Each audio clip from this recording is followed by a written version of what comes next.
es una célula que tiene la capacidad de dividirse, ¿no? De ahí el porqué de la terapia, ¿no? Tiene la capacidad de poder aplicarse y uno incluso lo puede hacer por periodos indefinidos durante toda la vida del organismo, ¿no? Por supuesto, esto es lo más importante, ¿no? El porqué, la combinación, ¿no? Por así decirlo, con el ozono. Porque para que se logre esto tienen que existir condiciones apropiadas, ¿no? O señales correctas intracelulares. Si se dan cuenta, volvemos a caer en el mismo punto, ¿no? De los mecanismos de señalización secundaria intracelulares, que es donde se transmite la información hasta el núcleo.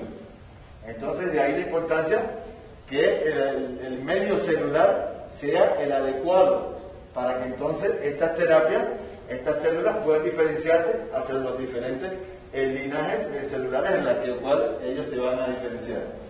Pero para ello tienen que existir condiciones favorables. De no ser así, por ende la terapia no va a ser lo efectiva que queremos. Entonces ahí es donde entra a jugar un papel importante la ozonoterapia, que lo que va a hacer es favorecer en otras razones, ¿no? Que vamos a ver más adelante, pero bueno, fundamentalmente va a crear las condiciones favorables para que estas células se puedan implantar y puedan desarrollar su acción su efecto de replicarse de la manera más favorable posible, ¿no? Bueno, como saben, este tipo de células, las células madre, tienen ciertas características, que es por lo cual se ha desarrollado esta terapia y bueno, todavía queda mucho todavía por conocer y desarrollar en esta terapia. Dentro de esas características, bueno, que son células indiferenciadas, que son capaces de proliferar. Esto es importante, que son indiferenciadas porque pueden desarrollar cualquier tipo celular, en dependencia de la etapa, ¿no? Tienen la capacidad de automantener una población determinada celular, pueden producir progénesis de células diferenciadas, es decir, ya de linajes muy específicos, son capaces de participar en la regeneración de los tejidos y regulan el sistema inmunológico. Esa es otra razón por la cual la combinación con el ozono provoca que se obtengan resultados mucho más positivos, porque ambos van a actuar sobre el sistema inmunológico. Por lo tanto, cuando se combinan, la respuesta inmunológica que queremos lograr va a ser mucho mejor y más estable. Ahora, desde el punto de vista de clasificación, estas células madre, o stem cell, se pueden clasificar según su potencia o según su origen. Según su potencia, ellas se van a clasificar en totipotentes, que son las células embrionarias, que son capaces de generar cualquier tipo de linaje celular. Las células pluripotentes, que generan todos los tipos celulares del embrión. Las células multipotentes, que generan órganos con sus tipos celulares. Las células oligopotentes, que generan tipos celulares específicos de un órgano. Y las células unipotentes, que generan solo un tipo de célula madura. Básicamente en estas es en lo que se basa la terapia aceptada, ¿no? Para uso clínico dentro de la terapia de células madres, ¿no? Ya, por supuesto, el aislamiento o siembras de este tipo celulares ya requieren ya de condiciones no solo biológicas, sino también condiciones legales. Por eso, desde el punto de vista médico-legal, la autorización, ¿no? la posibilidad de aplicar esta terapia es aislando estas células de tipo unipotente, ¿no? Que solo van a generar un solo tipo celular de células maduras. Por lo tanto, y los riesgos son mucho menores, tanto médicos como legales. Ahora, desde el punto de vista de su origen, estas células se consideran o embrionarias o adultas indiferenciadas o provenientes del cordón, ¿no? Que bueno, ya con las provenientes del cordón ya se consideran también, bueno, en gran medida embrionarias, que también pueden haber células ya con características adultas en el cordón umbilical. Las células madres totipotentes, bueno, que son las células que van a formar por así mismo el cigoto. Estas son capaces de formar un organismo completo, porque tienen la capacidad de diferenciarse en cualquier tipo celular, por eso es que son indiferenciadas. porque son capaces de desarrollar cualquier tipo celular. Por lo tanto, ellas son las que forman todos los componentes embrionarios. De hecho, pueden formar las 3 capas embrionarias de cualquier linaje germinal. Por lo tanto, porque es el inicio, ¿no? Es el inicio de todo este proceso de diferenciación celular. De diferenciación celular. Entonces, por supuesto, desde el punto de vista legal, bueno, y aquí comienza un conflicto, ¿no? Porque para aislar este tipo de células y sembrarla, por lo tanto, hay que tener una autorización porque ya, como ven ahí, son capaces de generar un organismo completo, de formar un nuevo ser. Y ese siempre ha sido el peligro, ¿no? El miedo del gran desarrollo de esta terapia, ¿no? Desde el punto de vista legal, ¿no? Ese siempre ha sido la espina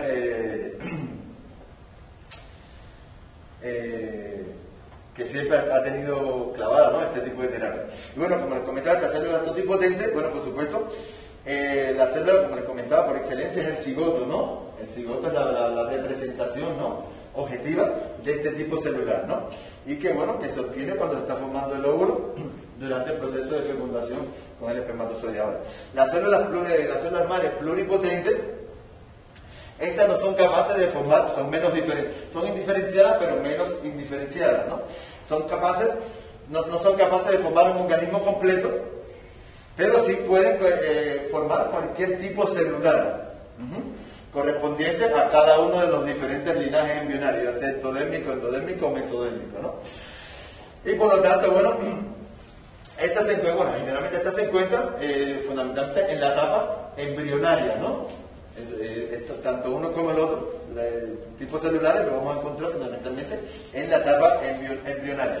Estas células pluripotentes se van a encontrar, bueno, de ahí es donde viene, bueno, estas células pluripotentes, de donde proviene básicamente el nombre de célula madre o stem cell, ¿no? Estas células básicamente donde las células se van a poder aislar es ya cuando está formado el blastocito. Estas las vamos a obtener en la masa celular interna. En esta porción del blastocito, en la masa celular interna, es ahí donde vamos a obtener este grupo celular, ¿no? Como pueden ver aquí en la imagen. Y bueno, como le comentaba, esta va a dar lugar a la formación de cada uno de los órganos que van a formar el organismo, ¿no? Por lo tanto, como les comentaba, a diferencia de las totipotentes, estas no tienen la capacidad de formar un organismo completo, pero sí de generar diferentes órganos en dependencia del tipo celular. Como ven, está constituida por 30 células, cada una tiene una diferenciación específica a un linaje determinado. Y en dependencia de la que se aísle, es el órgano que se va a desarrollar. Ahora, las células embrionarias multipotentes son las células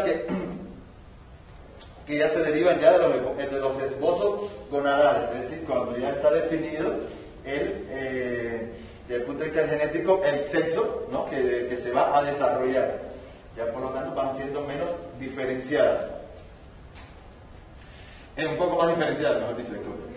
Entonces, estos esbozos gonadales se encuentran, bueno, como sabemos, ¿no? en la zona específica del embrión, que serían las crestas gonadales, y que entonces, por supuesto, son las que van a dar lugar a la formación de los órganos genitales fundamentalmente, ¿no?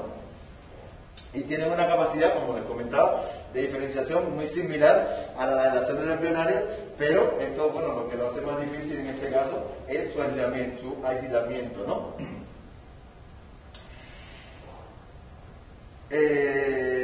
Bueno, como ven acá, este comentario que les hacemos acá, que de momento no se realiza trasplante de células embrionarias en humanos, porque en algunos estudios con animales se ha observado que pueden dar lugar al desarrollo de cáncer.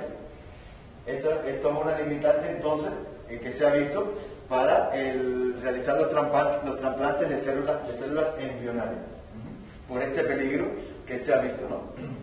No obstante, como ven ahí, bueno, se sigue investigando al respecto para ver si se debe a algún tipo específico de célula u otras, ¿no? Todavía eso está en estudio y, bueno, por supuesto, se plantea que, bueno, pueden ser que son prometedoras los tratamientos para futuros tratamientos, porque, bueno, vamos a poder desarrollar o solucionar muchos de los problemas de patologías que se nos presentan en la actualidad. Ahora, las células madres multipotentes son aquellas que solo pueden generar células de una misma capa o linaje de origen embrionario. Por ejemplo, una célula mesenquimal de médula ósea, al tener una naturaleza mesodérmica, solo dará origen a células de esa capa, como miocitos, adipocitos, osteocitos, entre otras. Ya son células menos diferenciadas, que entonces ya sí permiten con una mayor facilidad la realización de la técnica y con una mayor seguridad, incluso desde el punto de vista legal, ¿no? Otro ejemplo, como ven ahí, de las células multipotentes, que son los dos grupos celulares que generalmente nosotros vamos a aislar, y en eso se va a basar la terapia celular a la cual nos vamos a decir, la terapia con células madre a la cual hacemos referencia para uso clínico generalizado, por así decirlo. Son estos dos grupos celulares, las células mesenquimales y las células hematopoyéticas, ¿no? Que estas, bueno, como sabemos, son las células madres, bueno, que se van a diferenciar en los diferentes grupos celulares, ¿no? Ya sea el hematopoyético, megakaryopoyético o linfopoyético, ¿no? Y bueno, por supuesto, estas solo se pueden diferenciar, como ven, en los tipos celulares, como las células madres linfoides o mieloides, como les había comentado, ¿no? Abundando un poco más en estas células unipotentes, como les digo, en lo que se va a basar la terapia de células madres con fines clínicos, ¿no? De manera general, por así decirlo, al que podemos acceder nosotros y utilizar nosotros, que serían, bueno, que también son llamadas las células pluricelulares, células madres, que tienen la capacidad de diferenciarse en un solo tipo celular, como ya hemos visto, y la vemos como estamos aquí redundando un poco, ¿no? Estas se van a dividir en dos grupos, ¿no? O la representación de este grupo celular está dado por las células hematopoyéticas, que bueno, ya vimos ya, que son las encargadas de la formación de los diferentes grupos celulares de la sangre, y que, bueno, vamos a tener en la célula de la médula ósea, y también, bueno, por supuesto, vamos a tener las células mesenquimales, que también la vamos a tener, por supuesto, en médula ósea, pero también la vamos a obtener en células, en cordón umbilical, en sangre periférica y en la grasa corporal, siendo estos los sitios donde se va a obtraer, ¿no? Desde el punto de vista técnico, donde vamos a obtener las células madres, ¿no? Y bueno, por ende, estas se van a utilizar para cuando regenerar o solucionar problemas a nivel muscular, a nivel vascular, nervioso, hematopoyéticas, óseas y etcétera, ¿no? En cada uno de esos tipos, de este tipo, ¿no? O que se puede, mejor dicho, diferenciar en este tipo de células. Las células unipotentes se pueden diferenciar en unipotente, a veces solo en ese sentido se puede determinar en dependencia de las células unipotentes que nosotros aislemos, ¿no? Toda la literatura asequible, ¿no? A la población médica general va a estar basada en el aislamiento de este grupo celular, de estas células unipotentes, fundamentalmente las células mesenquimales y hematopoyéticas, ¿no? De hecho, en eso es en lo que se basa toda la terapia de las enfermedades que dependen de las alteraciones de este grupo celular, ¿no? Bueno, como ustedes pueden ver acá, levantando nuevamente, las células hematopoyéticas se va a dividir, se clasifican en dos grupos, ¿no? En un grupo de células madres de largo plazo y una célula madre a corto plazo. Esta célula madre de largo plazo es la que tiene la capacidad de permanecer durante mucho tiempo de la vida del organismo sin diferenciarse, a no ser que se someta a un estímulo, a diferencia de la célula de corto plazo, que esta sí, en un corto periodo de tiempo, en presencia o no de diferentes estímulos, se va a diferenciar. De hecho, la célula esta de largo plazo, bueno, por supuesto, cuando ya ante condiciones determinadas se va a diferenciar, se transforma o se convierte en célula de corto plazo y posteriormente estas se van a subdividir, a replicar, para entonces, en dependencia de las condiciones del medio, va a ser el tipo celular que van a desarrollar.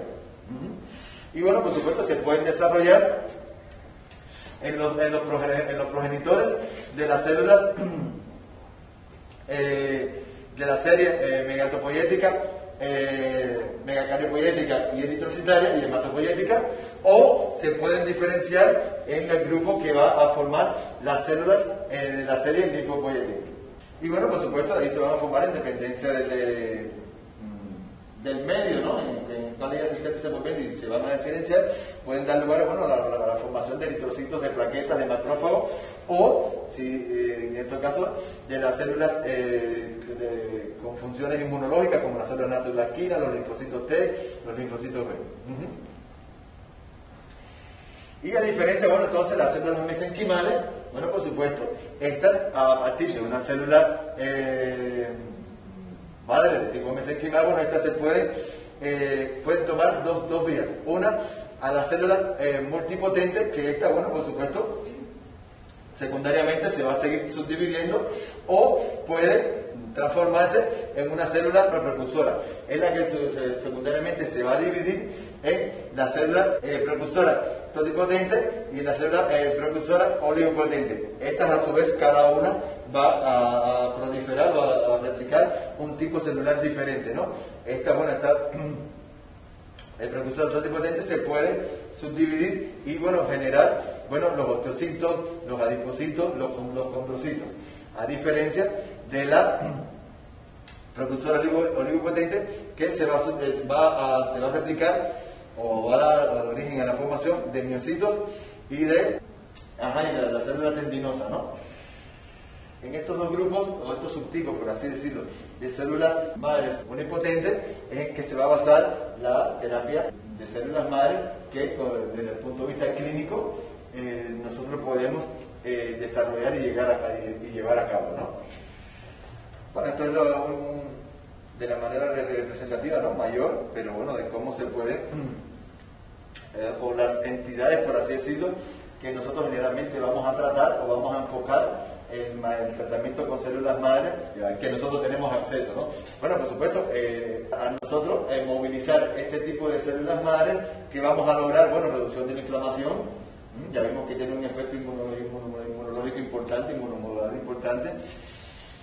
Vamos a garantizar la apoptosis, ¿no?, natural, y la reposición celular en casos de degeneración y apoptosis o muerte celular por apoptosis.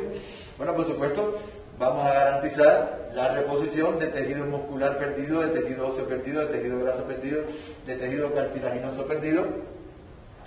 Y bueno, por supuesto, muchas de ellas entonces también van a garantizar la autorreplicación de cada uno de estos grupos celulares que vimos que eran esas células mesenquimales. Pueden tomar dos caminos: uno va a formar la célula precursora y otra se va a mantener como célula mesenquimal propiamente dicha, y esta es la que se va a encargar de garantizar la autorreplicación de cada uno de esos grupos celulares, ¿no? Entonces, bueno, estas, como les comentaba, estas son las indicaciones, por así decirlo, se convierten casi en indicaciones por las cuales generalmente vamos a utilizar nosotros el manejo del tratamiento con células madres. Ahora bien, como les comentaba, para que esta terapia de células madres, ya está demostrado, tenga un efecto en la diferenciación celular, sea la correcta, la adecuada, se requiere de un medio, ¿no?, adecuado. Para ello, ya se sabe que existen los llamados nichos de células madres, que se encuentran en los sitios donde hay población de células madres y donde estas se mantienen replicándose y se mantienen activas, ¿no? En estos nichos se han encontrado tres grupos de células, ¿no? Como ya vimos, las células, sobre todo para las células pluripotentes, las células de larga duración, que estas son las que pueden permanecer durante mucho tiempo, por eso en la vida adulta todavía tenemos células madres intactas, ¿no? Porque son las de largo tiempo, que pueden durar toda la vida del organismo sin replicarse. Las células de corto tiempo, bueno, que estas son, como vimos anteriormente, son las que se replican inmediatamente, porque las de largo tiempo solo necesitan condiciones específicas para que se puedan replicar. Normalmente están como que inactivas, por así decirlo, a diferencia de las de corto tiempo, que estas sí se mantienen replicándose constantemente, ¿no? Y bueno, las células multipotentes progenitoras, bueno, que son las que se van a encargar fundamentalmente de la diferenciación, la proliferación y la quimiotaxis. La quimiotaxis es importante para lograr la acción de la siembra, la movilización y la siembra, bueno, la quimiotaxis y la movilización, ¿no?, pero para garantizar la siembra de las células madres una vez que logramos la movilización de las mismas. Y para ello dependen las condiciones del tejido. Ahora, en estos nichos de células madre, tienen que existir condiciones muy específicas para que se puedan desenvolver o diferenciar, o proliferar, mejor dicho, este grupo de células, ¿no?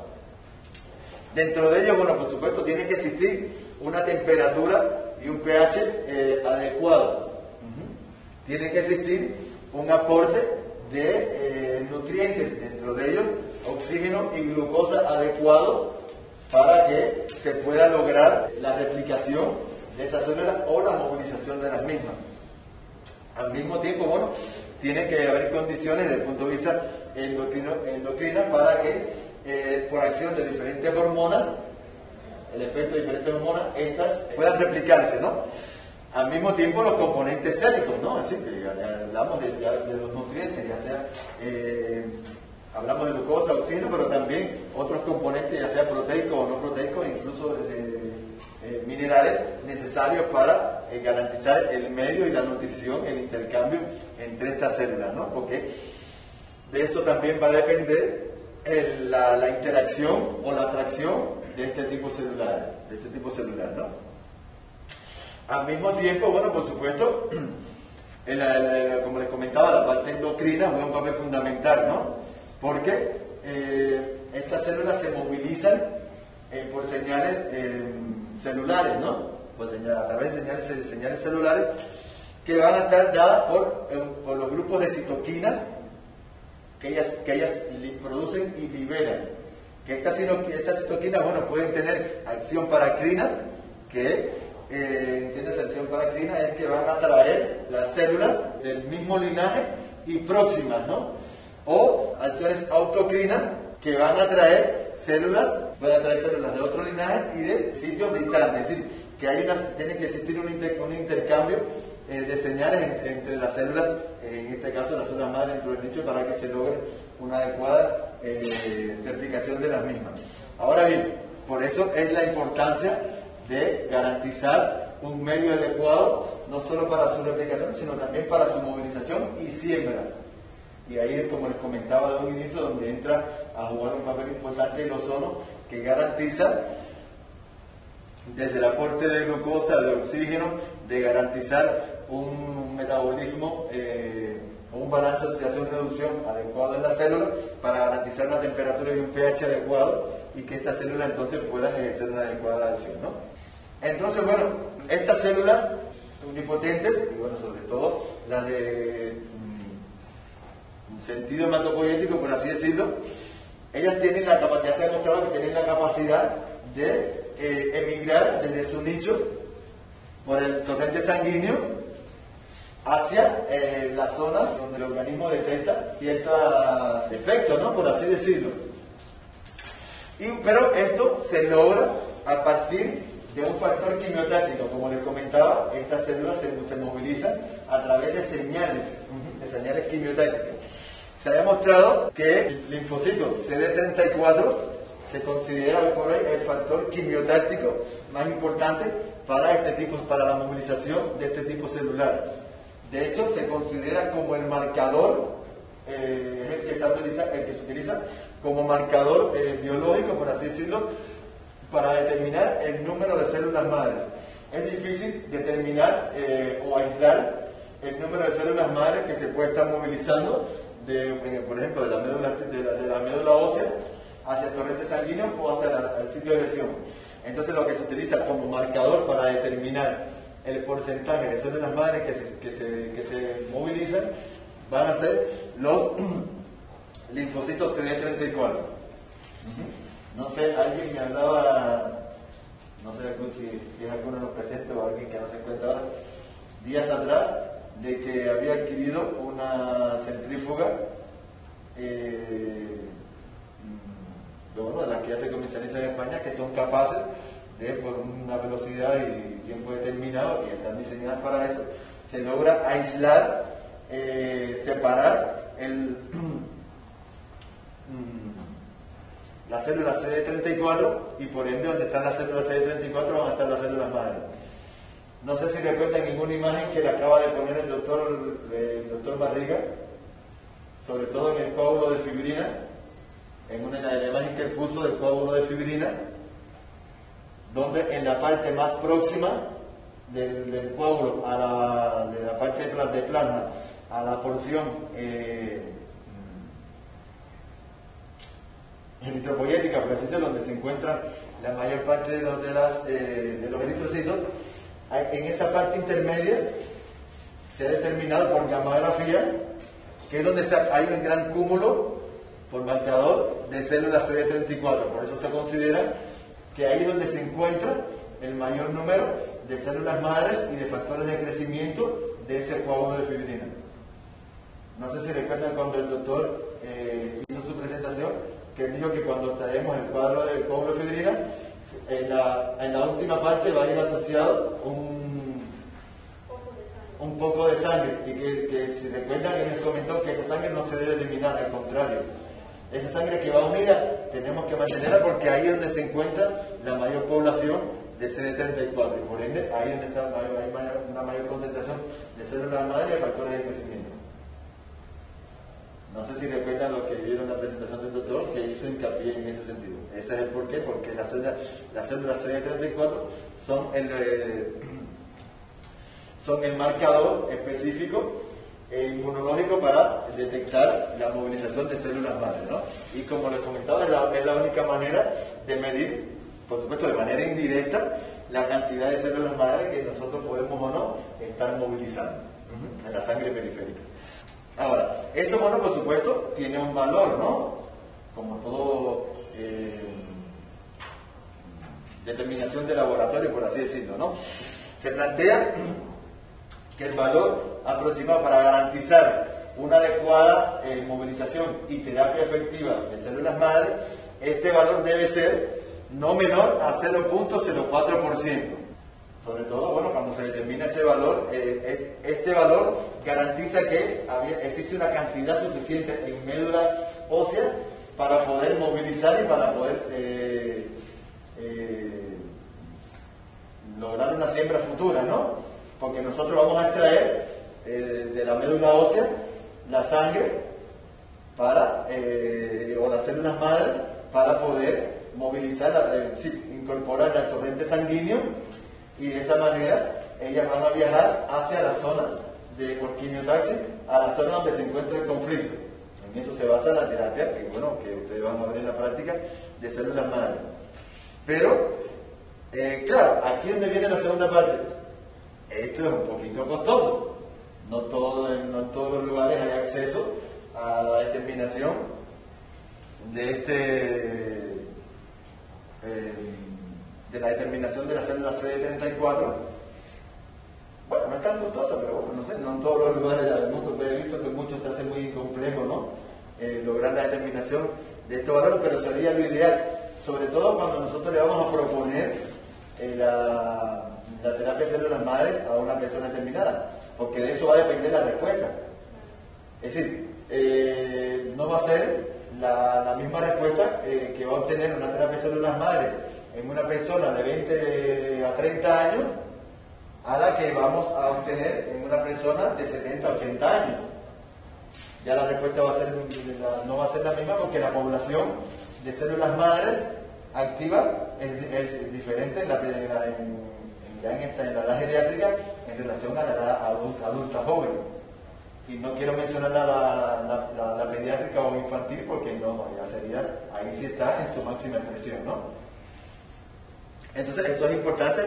Lo ideal sería, antes de hacer o proponer la terapia con células madres, garantizar, hacer una determinación de CD34 para nosotros saber el porcentaje o la calidad, más que la calidad, la cantidad de células madres que yo voy a poder movilizar para garantizar la respuesta, porque eso es lo que explica que la terapia de células madres sea muy efectiva en una persona y menos efectiva en otra. Sumado a el medio, ¿no? El entorno, como ya vimos, ¿no? El entorno juega un papel fundamental, no solo para la proliferación a nivel medular en los nichos, sino también a la hora del implante, de la implantación celular. Por esa medición se puede hacer con citometría de flujo. Efectivamente, es lo que se utiliza, lo que utilizan los laboratorios para determinar el tenor, ¿no? Por así decirlo, de este tipo de células, estos linfocitos, que actúan como antígenos, son los que atraen. Ellos son los transportadores, atraen porque mientras la célula madre y la célula madre los siguen a ellos, y por eso se consideran los medidores indirectos, ¿no? Porque la célula madre no se puede determinar, pero sí podemos determinar, por espectrofotometría, podemos determinar los niveles de CD34 e indirectamente ya sabemos que donde están ellos están las células madre o lo están atrayendo. No sé si me van a entender. Es el método entonces, pero sí. No es extremadamente costoso, pero no sé por qué en todos los lugares no se hace, ¿no? Vamos a analizar algunos, o repasar, por así decirlo, los métodos de obtención de células madres, ¿no? Los diferentes métodos. Bueno, el más antiguo, el primero, y bueno, sigue siendo muy eficiente, es la obtención de las células madres de la sangre periférica. ¿Cuál es la ventaja que tiene este método? Bueno, que nos va a permitir una mayor recolección de células madres. El volumen va a ser mucho mayor, ¿no? Por supuesto. Es una técnica, bueno, poco o casi nada invasiva. ¿Cuál es la desventaja? Que estas células desfuncionalizadas por liberación, que puede existir, mejor dicho, un gran número de células desfuncionalizadas por la alta liberación de citoquina.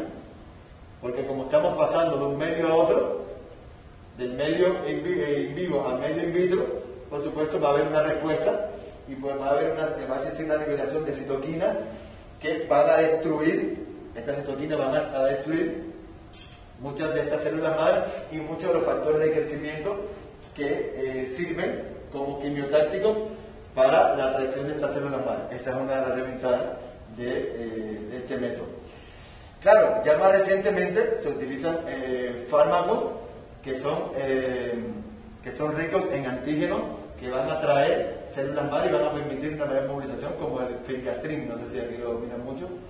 Es el fármaco por excelencia que se utiliza previo a la obtención de células madre periféricas, ¿no? Por vía periférica.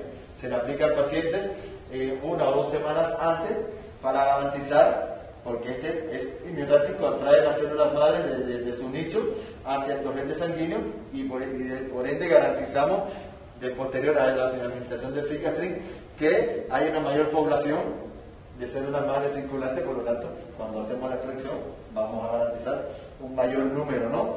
de células madres, ¿no? El otro método es la obtención de las mismas en la médula ósea. ¿Cuáles son sus ventajas? Bueno, por supuesto que vamos a obtener diferentes tipos de células unipotentes. Las células madres unipotentes endoteliales, con características endoteliales, las células madres unipotentes con características hematopoyéticas, las células madres unipotentes del estroma, que serían las mesenquimales, y por ende entonces vamos a tener la capacidad de, con esa extracción, tratar el mayor número de defectos celulares, ¿no? Ya el espectro se nos va a ampliar, nos va a dar esa posibilidad.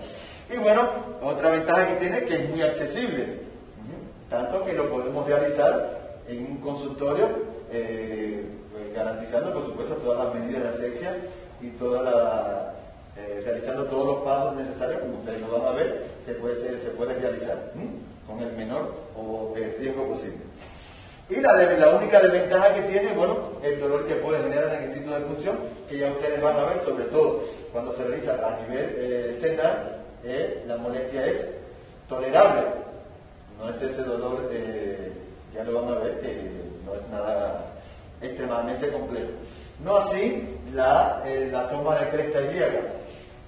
La toma de médula ósea de cresta ilíaca, la ventaja que tiene es que el volumen de sangre que demuestra que yo voy a tener es mucho mayor. Es la gran ventaja que tiene en relación al externar. Pero el inconveniente es que esa sí va a resultar un poco más dolorosa. La aguja o troca, ¿no?, que vamos a utilizar, ella es un poco más potente, bueno, por supuesto un poco más cada vez, que tiene sus desventajas en muchas ocasiones que se da al paciente para que tolere la manipulación, no así con la médula ósea. Pero bueno, ambas son muy eficientes, muy buenas, muy accesibles, por así decirlo. Pero la externar, bueno, nos da una mayor accesibilidad. Por eso es que es la que le vamos a mostrar en la práctica con la doctora ya cuando se incorpore. bueno, aquí los diferentes sitios de tensión, ¿no? de las células madres de médula ósea, bueno, el externar, como lo había comentado, la cresta ilíaca y la tibial. Bueno, esta queda reservada para la población pediátrica básicamente, porque, bueno, en esta población, bueno, el hueso todavía no está osificado 100% y, bueno, nos da la posibilidad de hacer la función más fácil y menos dolorosa. Ya en la tibia de un paciente adulto, bueno, ya se hace muy complejo vencer esa consistencia y va a resultar, bueno, más doloroso, y no solo doloroso, sino un poco trabajoso, pero también se puede realizar en el adulto, ¿no? Pero bueno, más fácil en el adulto realizarlo en la vía externa o en la cresta ilíaca. Ahora, bueno, también por supuesto sostiene en el conducto umbilical. Bueno, ya aquí en el conducto umbilical ya podemos obtener ya otros tipos de células, ya no solo de células unipotentes, ya también se pueden obtener células con características embrionarias o pluripotentes. De hecho, este método generalmente se utiliza, bueno, solo lo pueden realizar las empresas que están autorizadas para obtener esas células y almacenarlas, clasificarlas y almacenarlas para, bueno, ya tratar entidades ya más específicas. Ya esto sí ya no lo podemos hacer legalmente, no lo puede hacer cualquiera de nosotros, tienen que ser las empresas que están autorizadas para ese tipo de extracción, ¿no?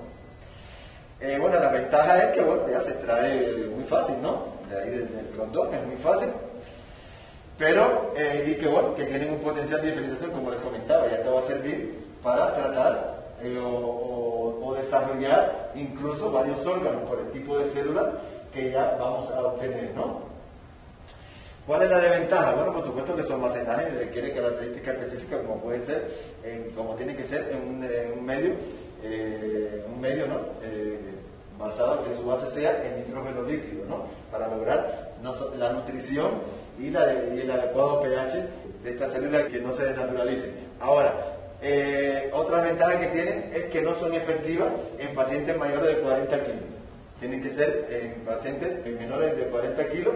Y la otra desventaja que tiene es que, por esta razón que les comentaba, ¿no? Por el tipo celular con características embrionarias que se pueden extraer de esta célula, ya entonces desde el punto de vista legal todavía no está autorizado 100% el uso de este método, porque con este método podemos no solo desarrollar órganos, sino ya se plantea que por el tipo celular, incluso embrionaria que se puede tener, eso está en duda porque todavía no está confirmado, se puede incluso hasta desarrollar un organismo.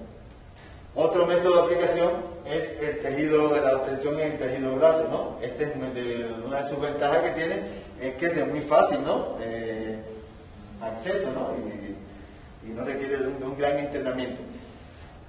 Aquí, bueno, al igual que de la sangre periférica, vamos a obtener una gran porción, un gran porcentaje, por así decirlo, de células mesenquimales, sobre todo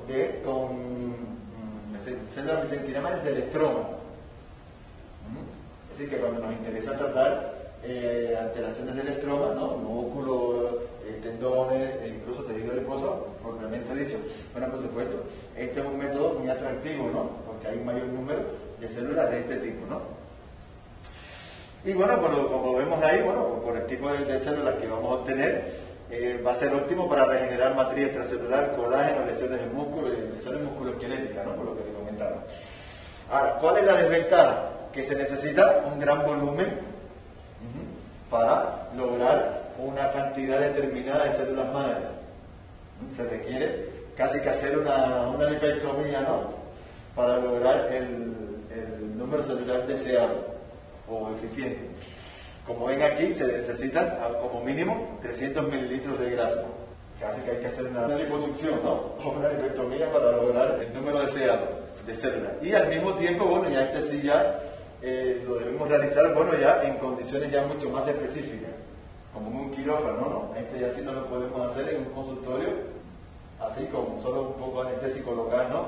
Aquí sí hay que sedar al paciente, ya tenemos que tener una máquina de anestesia prevista por cualquier situación que se presente. Se pueden presentar cambios hemodinámicos, como pueden ser por la movilización de grasa, se pueden presentar complicaciones como un tromboembolismo graso, así que esta ya sí requiere ya de condiciones específicas para su extracción. Vamos rápido a ver algunas de las aplicaciones más frecuentes, ¿no?, que se plantean hoy por hoy para el uso de las células madre. Algunas de las aplicaciones, ¿no?, de la terapia de células madre. Bueno, como ven aquí, actualmente el uso clínico de las células madre más estudiado y empleado en la práctica es el trasplante de células madre sanguíneas, ¿no?, como les comentaba, desde el punto de vista clínico, es el que nosotros vamos a utilizar, extraídas de la médula ósea o del cordón umbilical con sus limitantes éticas, ¿no?, médico-legales. Ahora, estas, bueno, por lo tanto, se están utilizando para tratar problemas de la sangre y del sistema inmune. Por eso es que les decía que a pesar de que el sistema inmune es necesario para que haya una adecuada movilización de células madre, estas se utilizan para tratar afecciones del sistema inmune. Así como también, hoy por hoy ya se está utilizando, claro, en ciertos tipos de cáncer, no en todos, ¿no? En ciertos tipos de cáncer se está utilizando para renovar las células dañadas posterior a la quimio y la radioterapia, ¿no? Entonces, en ese sistema, bueno, en ese sentido, mejor dicho, se están utilizando, bueno, por supuesto, en las enfermedades propias del sistema inmune, como son la inmunodeficiencia severa combinada y el síndrome de Wiskov-Aldrich. También, bueno, se están utilizando, bueno, que fue de las primeras enfermedades neoproliferativas que se comenzó a utilizar en las leucemias y en los linfomas, ¿no?, en los diferentes tipos de leucemias y linfomas, como ven ahí.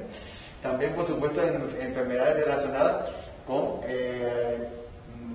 mal funcionamiento, por así decirlo, de la médula ósea, como en la anemia plástica, la anemia de Fanconi, la hemoglobinúria policística nocturna, la presa de glóbulo rojo, la trombocitopenia congénita o megacariocitosis, y en el síndrome mieloproliferario y mielodisplástico, y por supuesto en el mieloma múltiple.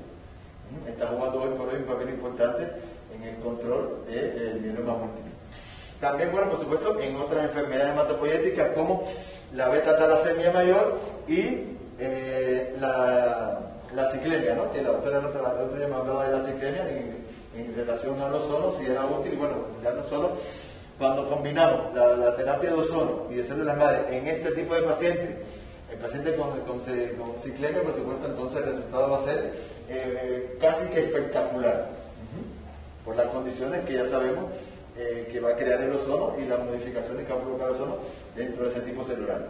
En ese sentido, bueno, las otras aplicaciones de las células madre, bueno, se han utilizado mucho, bueno, en las enfermedades cerebrales. Esto es lo más reciente, ¿no?, lo más novedoso y que nos interesa a todos, de que hoy por hoy estas células madres se están utilizando en el manejo del Parkinson, enfermedades neurodegenerativas como el Parkinson y en el Alzheimer. Por supuesto, también ha adquirido un mayor auge en las alteraciones de la piel, es decir, con fines estéticos, sobre todo en el paciente quemado. Claro, esto no es nuevo, desde hace muchos años, como ven ahí, se viene utilizando el injerto de piel. Después se vio que ese injerto de piel no solo servía para cubrir el área cruenta, sino que también en esa piel que se inyectaba crecía folículo y el estroma de la piel que se generaba tenía las características idénticas al que existía previamente. Y ahí entonces, cuando se empezó a estudiar, evidentemente se vio que las células de la dermis tienen esta capacidad de replicarse, que existen células madres en la piel, y que cuando se implantan, por eso son capaces de regenerar el tejido casi a la normalidad. Entonces es un trasplante que venimos haciendo de células madres hace mucho tiempo y no sabíamos ni que lo estábamos haciendo. Ese es otro ejemplo importante, ¿no? También, bueno, ya se lleva un tiempo utilizando el trasplante de células madre para la regeneración de la córnea, que es el método Holoclar, mejor dicho, en la cual se extrae una pequeña porción, ¿no?, de células corneales. Estas se siembran, va creciendo, se va generando una lámina delgada, que es una nueva córnea, y esa es la que se implanta. Se encarga de reparar el tejido de esta córnea dañada, a la cual se le implantó esta pequeña membranita, ¿no?, por así decirlo, que se generó in vitro y se coloca. Bueno, esto es un método muy reciente y muy utilizado, el método holoclaro. También se ha utilizado, bueno, para el manejo de ciertos tipos de cáncer, no para todos, porque no, solo lo que se ha podido demostrar que no hay una proliferación o una exacerbación o una proliferación de las células de neoformación, que ese siempre ha sido el peligro o el temor del manejo de esta terapia, ¿no? Que existe la posibilidad de no solo replicar las células buenas, sino también de las células malas, o activar genes, oncogenes que se encuentran inactivos. Ese siempre ha sido el gran peligro, el temor de esta terapia, y lo sigue siendo. Sobre todo la que se extrae del cordón umbilical, como vimos anteriormente. Ahora bien, también, bueno, como les comentaba, en los otros inmunológicos, la diabetes hoy por hoy se está beneficiando mucho con la aplicación de la terapia de células madre. Bueno, con la terapia convencional, la que vamos a ver ahora, es decir, con la movilización a nivel de torrente sanguíneo, se logra ciertos resultados, pero los resultados fundamentales se han logrado por lo que se comentaba, ¿no?, la educación de las nuevas células pancreáticas, ¿no?, que en este mismo se procede, bueno, como se lo voy a leer ahí, se extrae la sangre de una persona con diabetes para luego separar las células, es decir, los linfocitos, exponiéndolos entonces a unos linfocitos del cordón umbilical. Cuando entran en contacto, los linfocitos del bebé se encargan de modificar de estos linfocitos del diabético, y entonces a lo que se le llama la terapia de educación de células madre. Y de esa manera, bueno, estas células, estos van a migrar hacia los islotes de páncreas, del área del páncreas, y por lo tanto van a limitar esa producción de esa acción, la acción de estos anticuerpos, van a renovar esa población, y bueno, se ha visto hasta la fecha los casos que se han hecho que tienen una respuesta muy favorable en cuanto a la regeneración del tejido pancreático y la funcionalidad del mismo. Otro método que está utilizando en el infarto cardíaco, que es la implantación de células madres generalmente que pedía a los 10 o 15 días por vía coronaria, después de un método, eso lo leen después en lo que se le va a presentar, y esta otra de las indicaciones. Como dice el doctor Yamanaka, que es el premio Nobel del 2012 de medicina, por el descubrimiento que hizo, bueno, de uno de los serotipos de estos oncogenes. Él plantea que hay que tener muy presente a la hora de realizar o proponer la terapia de células madres, tener en cuenta que sea en terapias que hayan sido ensayadas, que exista un conocimiento, porque de lo contrario podemos exacerbar o activar oncogenes y desarrollar enfermedades cancerígenas en pacientes que, bueno, hasta ese entonces no iban a presentar, y nosotros estamos acelerando ese proceso. Eso es lo que hay que tener en cuenta siempre que vamos a proponer la terapia de células madres, interrogar bien a nuestro paciente y conocer la profundidad de nuestro paciente. No puede ser una terapia así muy superficial, ¿no? Entonces eso era lo que queríamos hablar acerca de los principios, para conocer un poco más y entender mejor lo que vamos a hacer y el por qué lo vamos a hacer. Bueno, ya, no hablo más. Gracias.